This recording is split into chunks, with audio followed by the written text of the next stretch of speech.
영상을 한번 보시겠습니다.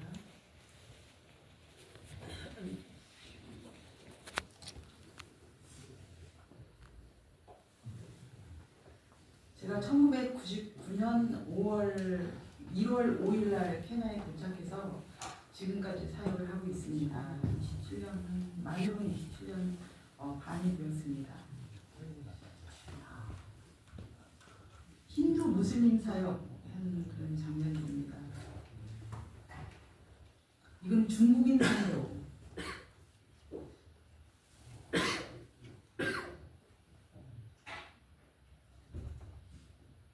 이거 파키스탄 무슬림 자매가 어른이 돼서 세례 받는 장면이고, 이건 보라나 부족.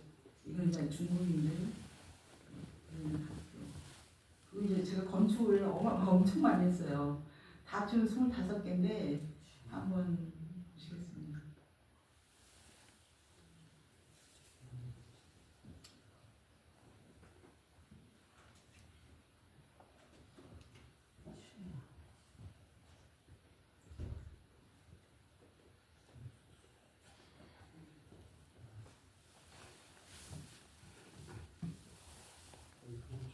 학교 예배식은 기숙사, 남자 기숙사, 여자 기숙사, 예, 중학교까지 있는 학교, 교회, 이건 이제 유치원, 이건 이제 교회예요. 이거는 성경훈련센터 숙소입니다. 이건 이제 구제사역하는 장면입니다. 이게 이제 구제사역하면서 복음도 전하고 하는 장면이고, 이건 이제 학교 학생들 체육대회 같은 육상 경기 시골.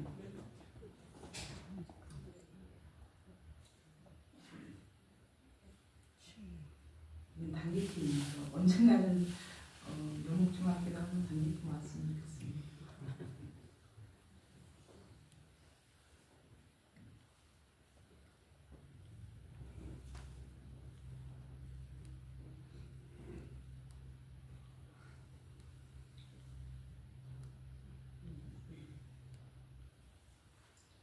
보통 건축 자재에 싫으면 저렇게 모래강에 빠져요. 그러면 이제 밤새 또 빼내야 되고 이러거든요.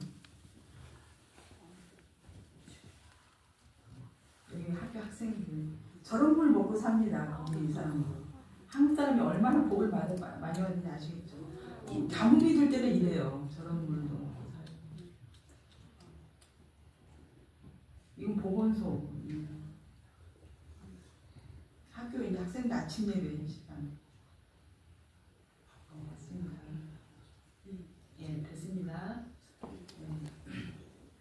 저기 케냐는 한국의 남한의 6배인데 제가 사역하는 곳은 웨스트 포콧이라는 그런 지역이에요.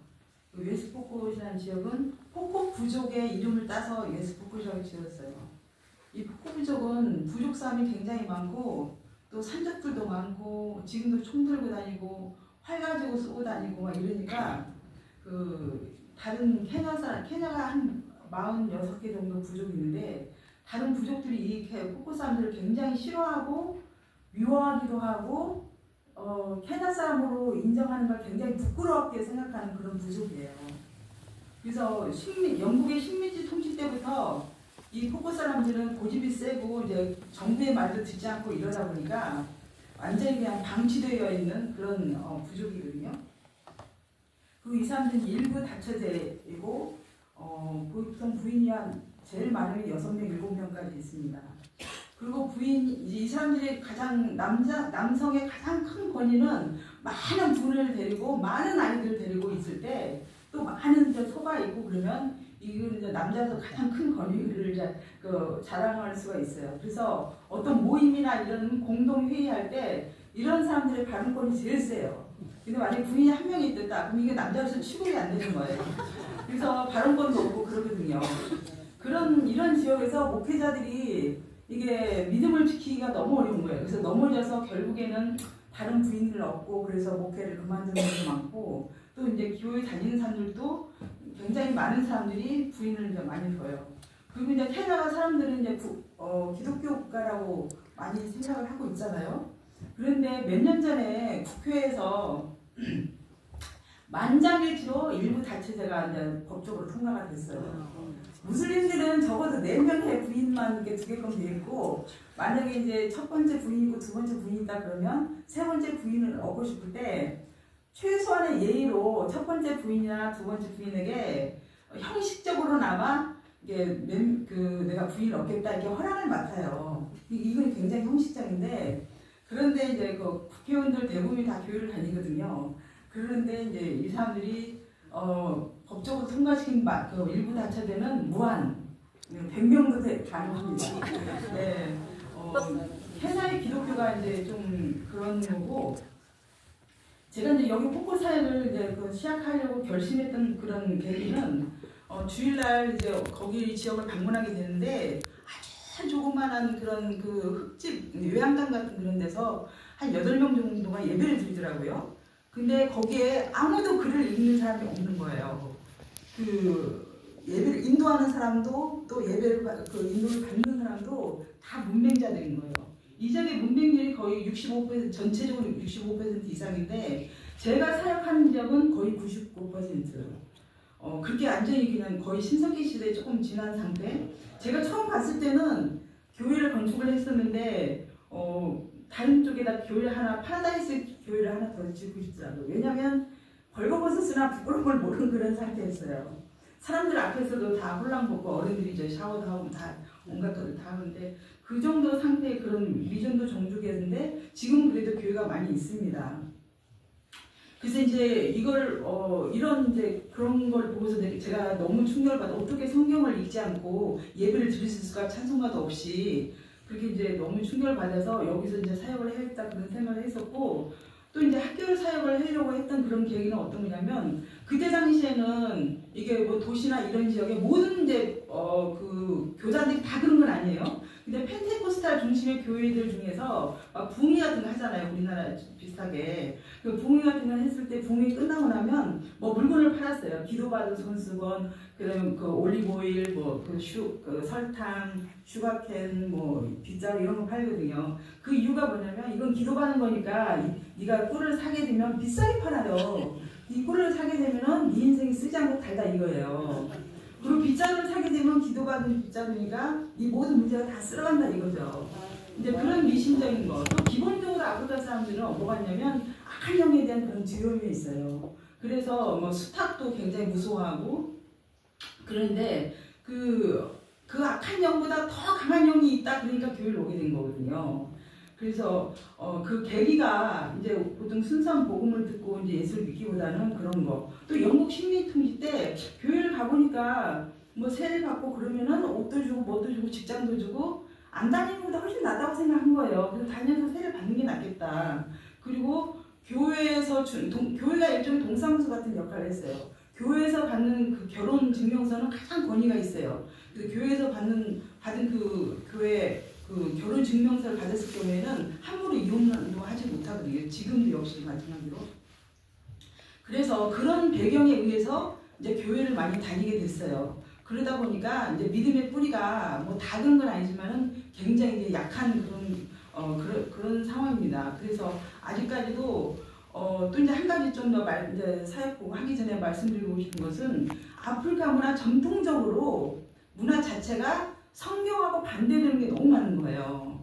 그래서 이제 어느 날 백인 성녀들이 와가지고 성경을 들이대면서 이건 죄다 그러니까 이 사람들이 받아들이기가 너무 어려워요. 그러니까 그 일종의 군대 동기 같은 그런 유목민들한테는 그런 게 있거든요. 같이 할례를 받는다든가 뭐 같이 이제 어떤 군사 훈련을 받는다든가 이런 동기들이 있어요. 그 부족 안에.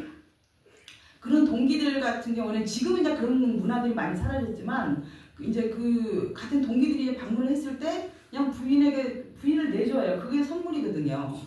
그래서 이게 그런 성적인 부분에 있어서도 성경에서 말하는 죄가 그 사람들한테는 전혀 죄가 아니었어요. 문화였고 아름다운 그런 그 풍습이었어요.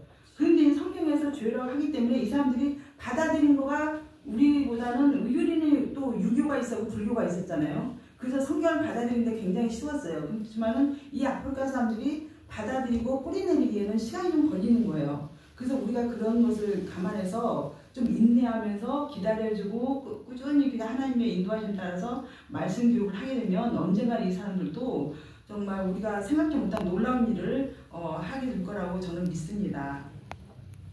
그래서 이제 이 웨스트포드에서 제가 교회를 이제 세우고 그 다음에 이제 15명 데리고 나뭇잎에서 학교를 시작을 했어요.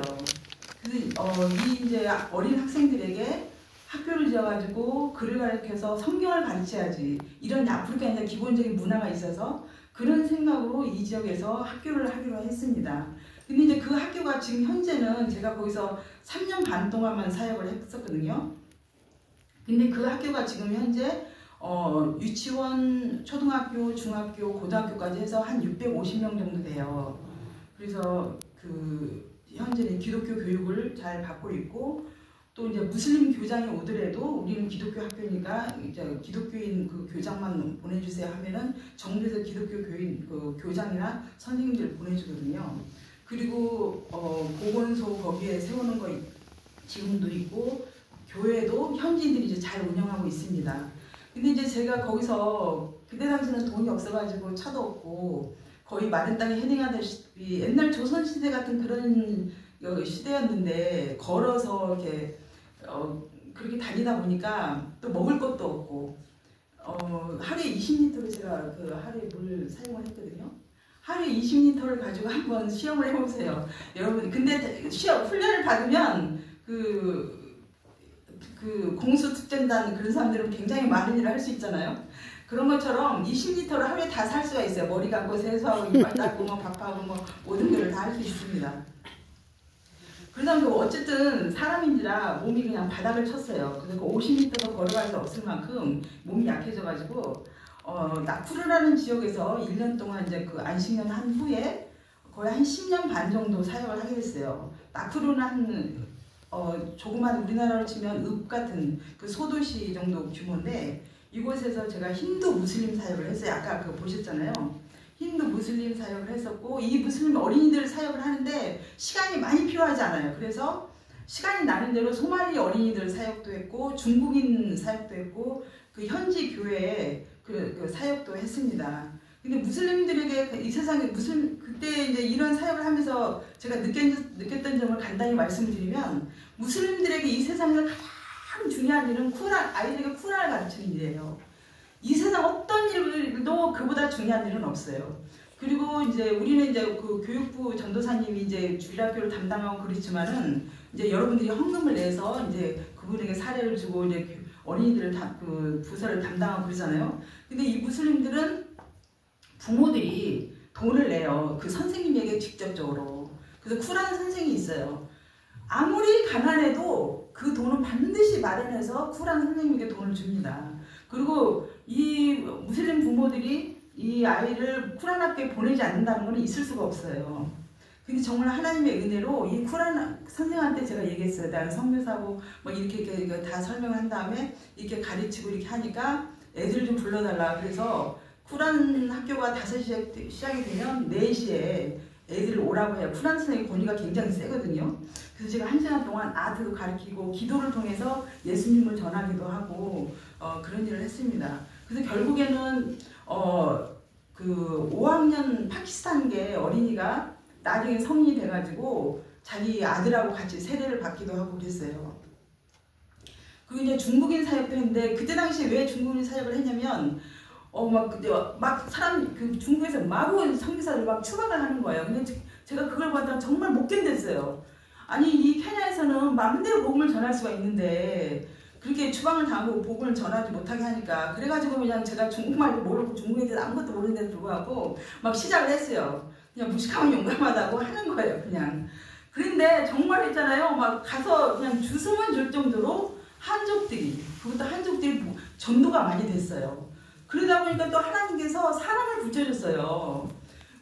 타이완 선교사, 타이완 목사님, 독일 선교사, 그 다음에 홍콩 선교사, 이렇게 많은 사람을 붙여주시고, 캐나다에서도 단기팀이 와서 그분들 통해서 와가지고 같이 그냥 아까 보셨던 것처럼 식당 같은 데 가서 복음 전하고, 또 이제 찬양도 같이 하고, 예수를 영접하게 만들고, 또 이제 제가 개인적으로 백인 OMF 선교사들이랑 같이 가서 방문하면서 이미 알았던 데 가서 복음을 전하고 그랬어요. 근데 여러분들이 마음만 있으면요, 이 중국인들 하나님께서 많이 보내주셨잖아요. 이제 한국에 복음을 전하라고. 무슬림들도 많이, 그 나라에 가려면 얼마나 힘들어요. 근데 하나님께서 다 보내줬군요. 너무 힘드니까 여기서 복음을 전하라, 편안하게.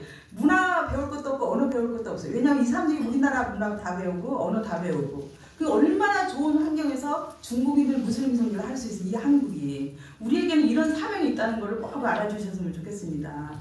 네, 그래서 아무튼 중국인 사역도 그렇게 해서 정말 많은 사람들이 하나님 앞으로 이제 오게 됐어요. 다 조선족이 아니라 한족들이었어요. 그리고 이제 현지 교회에 교회에서 이제 현지 교회가 이제 거의 무너져가게 생겨서 교단에서 좀 도와달라고 해서 거기에 이제 교회도 건축하고 거기 이제 선생님들이라든가 교회 사역 세미나도 하면서 성경 공부를 했는데 솔직히 말씀을 드리면 진짜 아프리카 사람들 중에서 진짜 10명 중에 9명 반 정도는 이제 도둑이다 생각하시면 되거든요. 근데 이 세상에 생명의 말씀보다 더 강한 것은 없어요.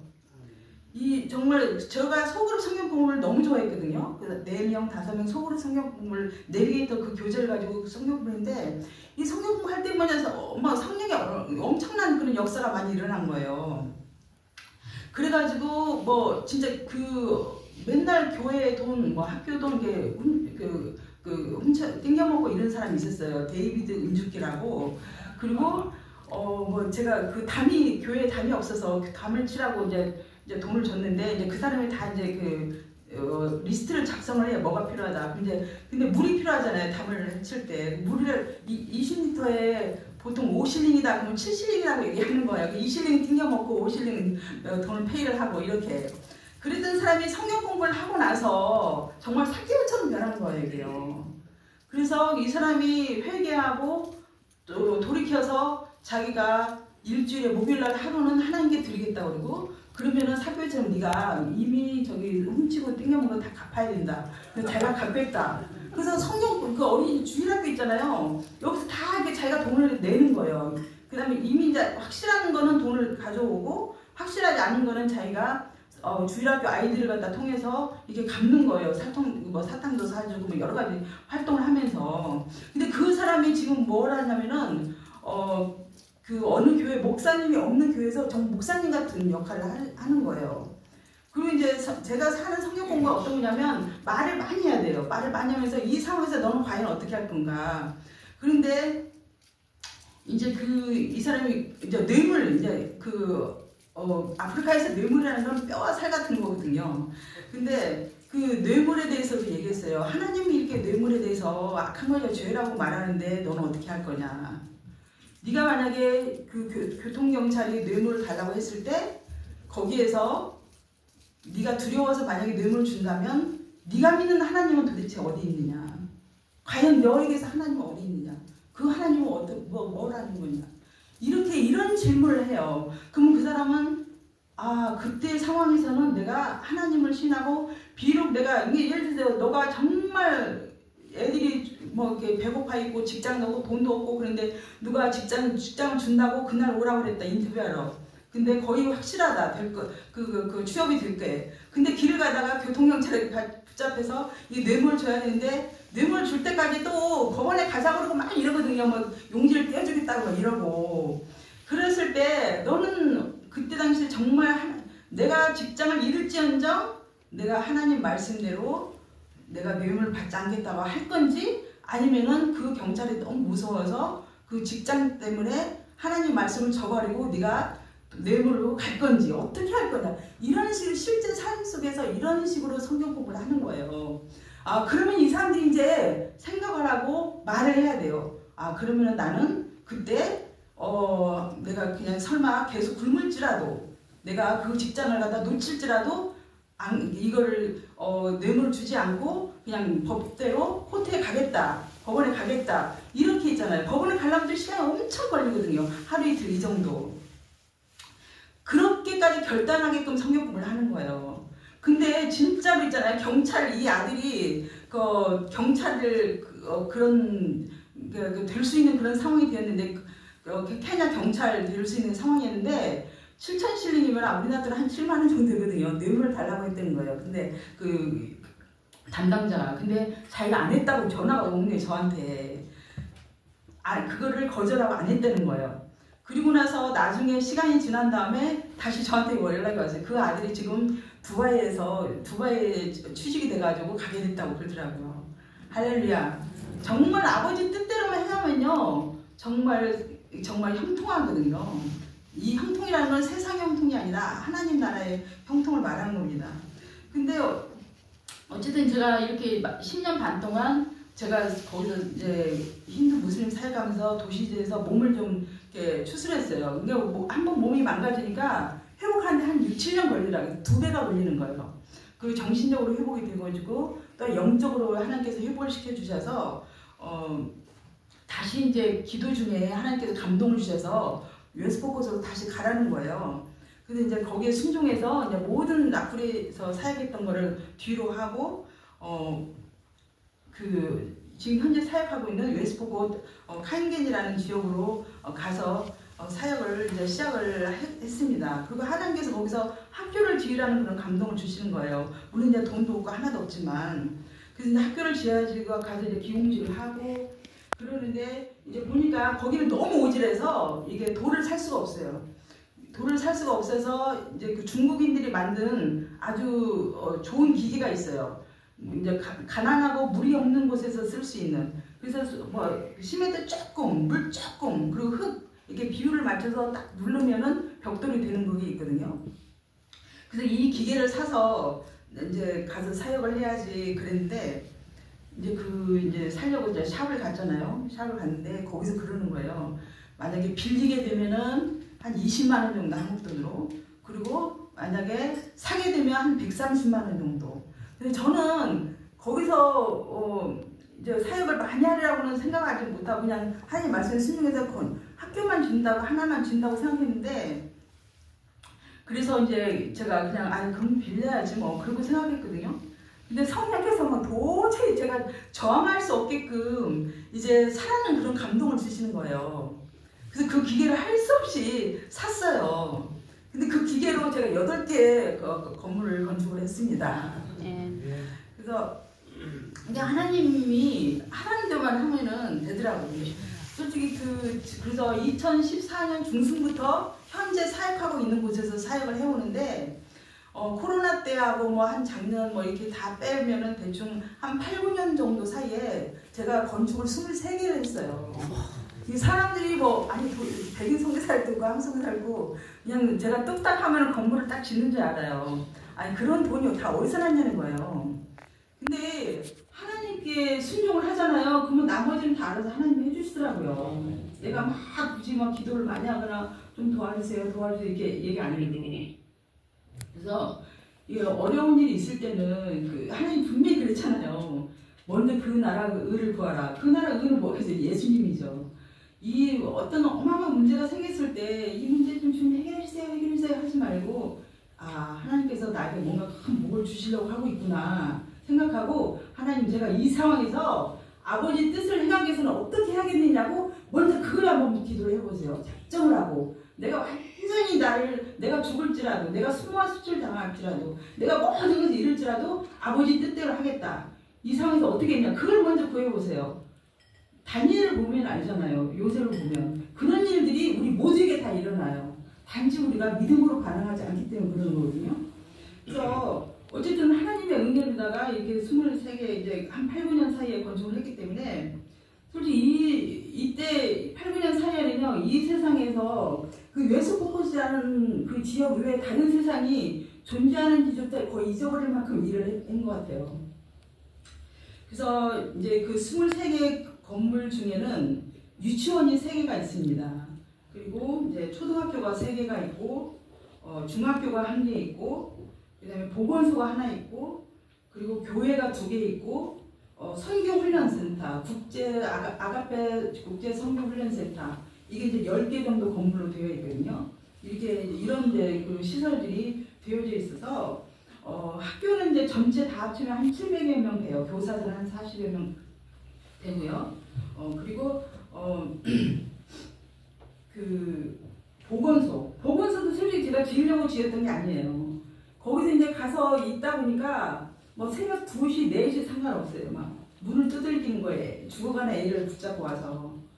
근데 그 사람들은 뭐 외국이나 그러면 하나님과 인간 뭐 중간 사이 정도를 알기 때문에 모든 걸 다 할 수 있다고 믿는 거예요. 그래서 막 뭐 낮에도 막 와가지고 막 거반 죽겠다고 그러고서 홀랑 보고 막 누워있고 막 그게 너무 오랫동안 계속 반복이 돼서 어떤 분이 그러더라고요. 아 그냥 뭐 거기서 물 하나 파면 얼마냐고 물 하나 파는데 도와주겠다고. 근데 그래서 제가 그래서 지금 물 파는 게 문제가 아니라 보건소를 짓는 게 지금 급선무인 것 같다. 왜냐면 애들도 죽어가고 너무 환자들이 많이 온다.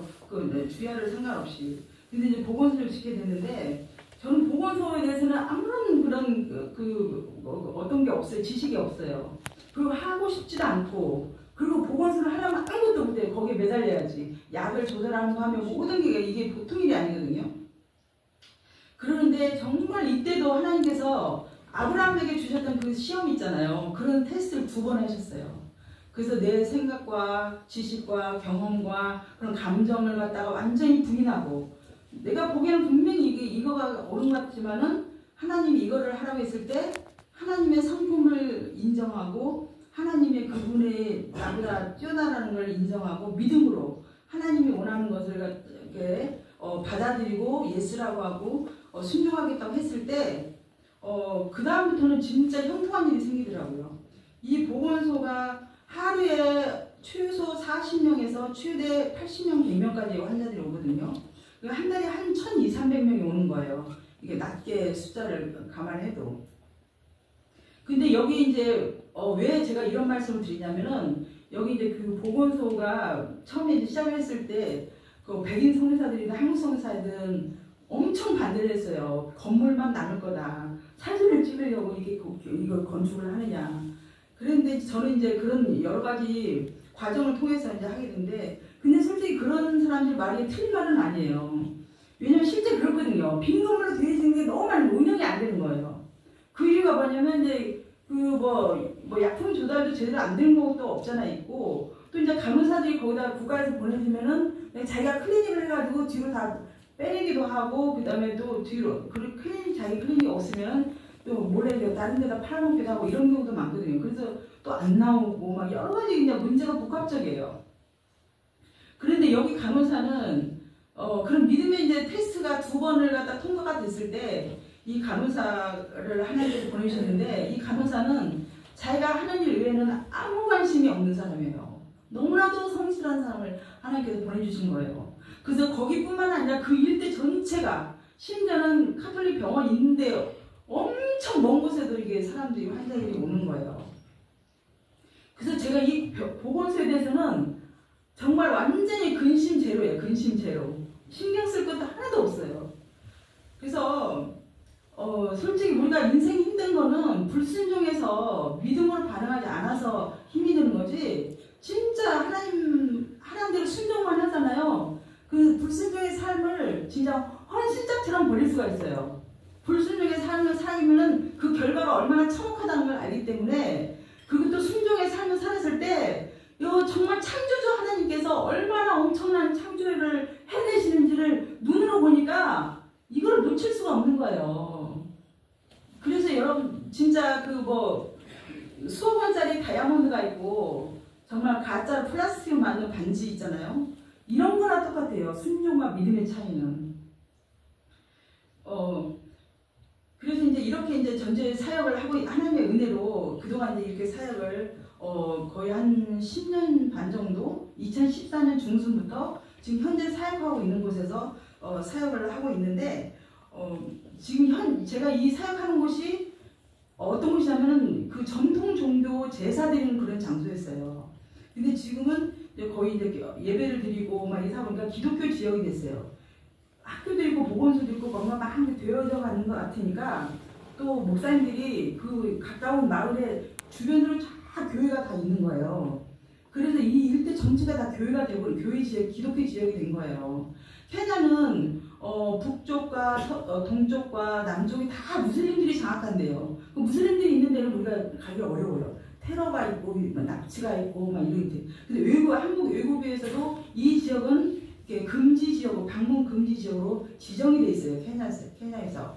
그래봤자 그 기독교인들이 있는 곳은 이렇게 중앙하고 서쪽 이쪽 지역인데 이쪽 지역은 또 무슬림들이 마음대로 올 수가 있는 거예요. 크리스천들이 무슨 테러하는 게 아니잖아요. 그래서 그런데다가 요즘에는 무슬림들이 모스크 짓는 게 붐인 거예요. 여기 저기에 나가면 어마어마하게 크게 모스크를 지어요. 그리고 무슬림 그 사역자들을 아주 어렸을 때부터 가난한 애들, 고아 애들 이런 애들을 데려다가 몇백 명씩 있잖아요. 한 지역에다 몰아놓고 무슬림 사역자를 훈련시키는데 그 돈이 다 어디서 나오냐? 사우디아라비아에서 와요. 그러니까 여러분들이 뭐 이렇게 좀 이렇게 두바이나 뭐 이런 데 있잖아요. 그런 사람들 뭐 좀 테러가 없고 좀 저기 한 거 같잖아요. 그냥 온순하고 그냥 보통 평범한 사람들, 평범한 그 무슬림들 같다 그러지만은 뒤로는 다 돈으로 그렇게 다 하는 거예요. 이래저래. 이 세계를 무슬림화하기 위해, 이슬람화하기 위해서. 그러니까 뭐 이거는요, 이게 너무나도 치열한 전쟁인 거예요. 이런 데 있어 보면은 그 뭐 한국의 구원파와 오잖아요. 한 지역에 구원파가 딱 들어갔다. 2개월 안에 그 지역이 그냥 초토가 다 돼버려요. 심지어 감옥까지. 고등학교, 중학교, 뭐 이런 엄마들 그런 모임들까지 다. 얼마나 공격적으로 일을 하는지. 그냥 기독교인들만에게 그냥 세상 어떻게 들어가는지 모르고 이게 지금 살아가고 있는 거 이게 너무나도 약하게. 솔직히 벼가 그냥 꽉 아주 튼튼하게 차 있으면 풀이 잘 자라지 못하거든요. 근데 벼가 비실비실하고 힘알이 없고 그냥 너무 약하고 그러면은 이게 풀이 많이 자라는 거거든요. 이게 기독교가 줄어드는데 왜 신천지나 이런 이유가 우리가 힘이 없어서 그런 거예요. 이게 힘이 없어서.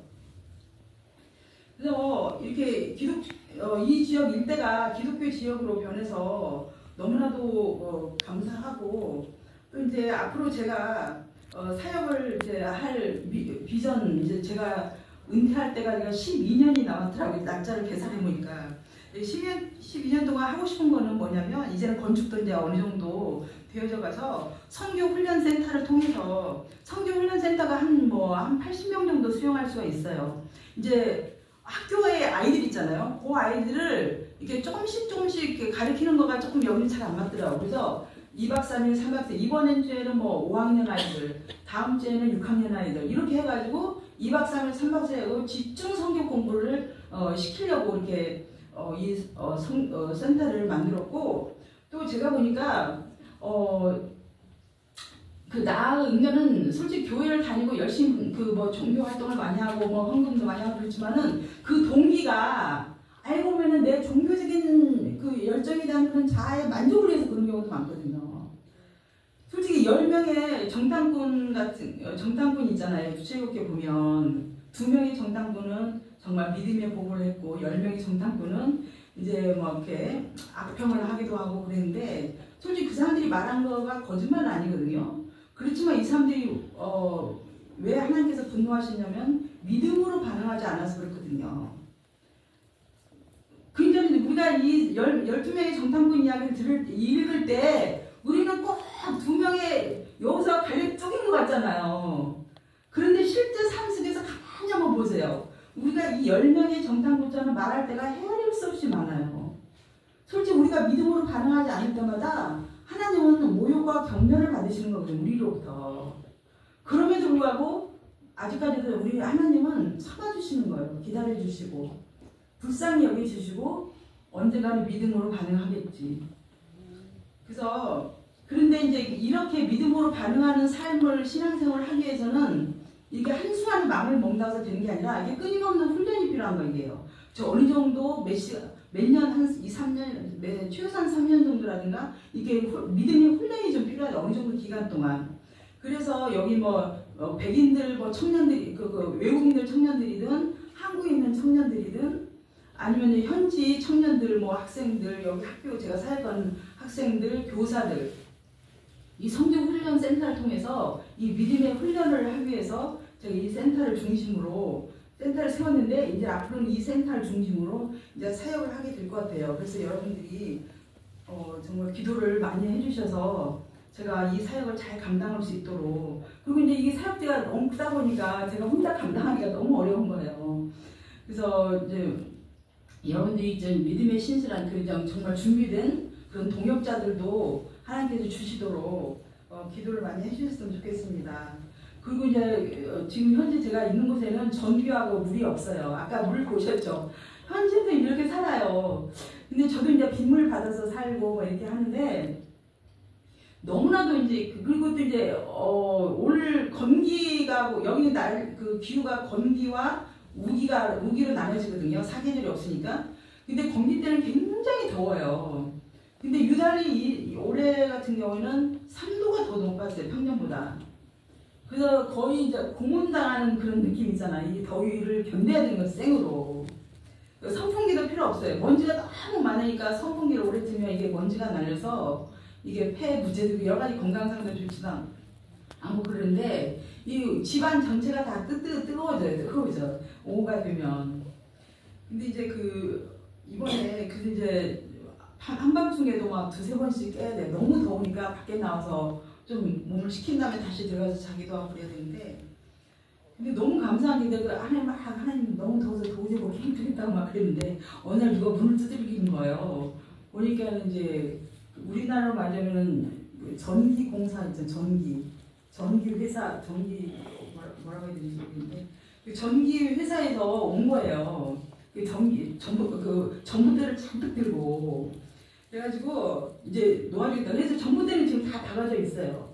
그래서 조금 있으면 이제 와이어를 갖다 다 연결을 해야 되는데 여러분들 이거가 좀 속히 되어질 수 있도록 또 물도 이제 또 들어온다고 그러더라고요. 물이 이제 마르지 않은 물이 어마어마하게 많은 곳에 이제 캐나다 NGO에서 파이프를 연결해가지고 이 학교까지 보건소 있는 학교까지 이제 연결하는 그런 작업을 하고 있어요.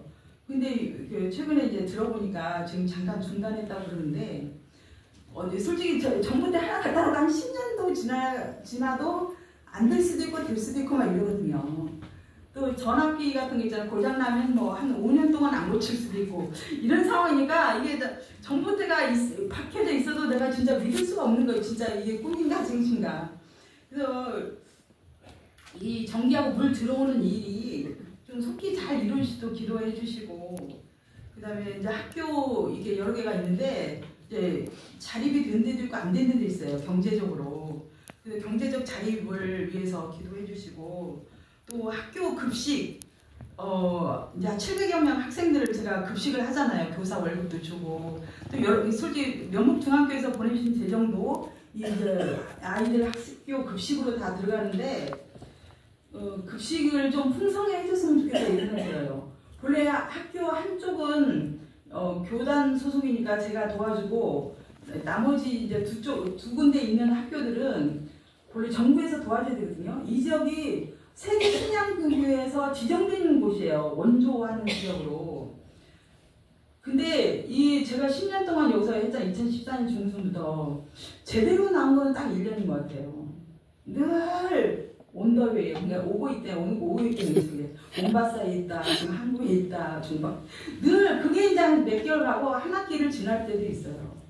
처음부터 안 온다고 했으면 괜찮은데 계속 이런 식으로 굉장히 사람을 사람을 모욕적으로 있잖아요. 이게 아프리카 사람들이 이게 좀 자부심을 갖고 살 수가 없는 거예요. 비인격적인 그런 대우가 너무 많은 거예요.